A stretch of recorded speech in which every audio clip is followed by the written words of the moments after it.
Dim diodydd egni I blant dan 16 oed? Wel, mae Llywodraeth Cymru a Llywodraeth y Deyrnas Unedig eisiau gwahardd diodydd fel hyn. Mae hynny'n golygu dim Red Bull, dim Monster a dim Prime I unrhyw un sy'n iau na 16 oed. Ond pam? A beth sy'n mor ddrwg am y diodydd poblogaidd yma?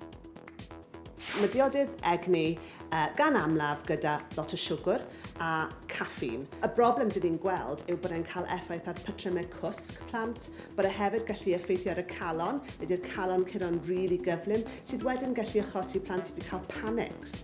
A mae rheina I gyd yn cael effaith ar plant yn dysgu yn yr ysgol neu wneud unrhyw fath o gweithgareddau. Ydyn, maen nhw'n cynnwys lot fawr o siwgr a chaffin. Ac oeddech chi'n gwybod bod yfed un o'r diodydd yma, yr un peth ag yfed 4 can o coc neu 2 gwpan o goffi cryf. Gyda bron I 25% o blant 11 I 12 oed yn yfed y diodydd yma bob wythnos, tybed beth yw barn y chwiorydd yma.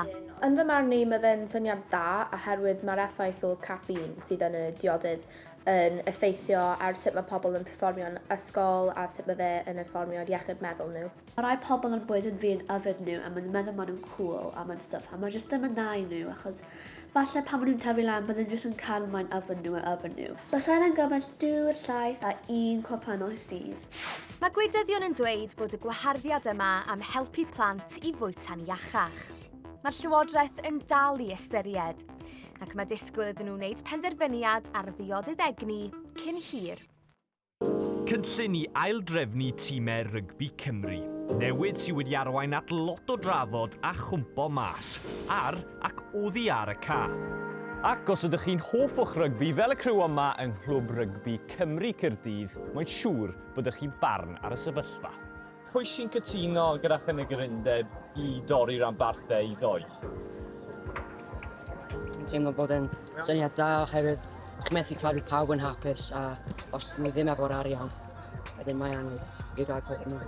Fi'n credu mai I rhywun mynd a fi'n credu dyle nhw cael y tîmoedd gorllewin gyda'n gilydd ac yna cadw y cefnogwyr dreigiau gyda ni. Fi'n credu os nhw'n cael Gwahardd y dreigiau, bydd y cefnogwyr nhw'n mynd dros y bont I Bryste neu Gloucester neu efo hynna. A fi'n credu rhaid cadw Caerdydd oherwydd faint bwysig maen nhw I ein gwlad. Ie, bydd yn wneud fo ansawdd ein gemau gwell gan bod ni ddim yn dod yn agos I ennill yn y bydd o'r moment. Ond os ni'n cael mergio 2 tîm, gallu bydd y chwaraewyr, achos ni'n cael fwy chwaraewyr I go allan. Wel, popeth bach yn mes ar y funud. Felly mae yna bach nerf bod y Caerdydd yn mynd, ond fi'n credu bydd e'n mistake massive. Bydd yn cael effaith negyddol a wael ar llawer o pobl yn y ddinas a fi'n meddwl bydd rai pobl ddim yn gallu dod nhw hun I cefnogi tîm arall. Fi'n credu mae'n tîm na a fi'n eitha angerddol o'r clwb a fi'n siomi os mae'n mynd. Ie, a fyddech chi'n mynd I gemau I gyfnogi os taw dim Caerdydd yw e?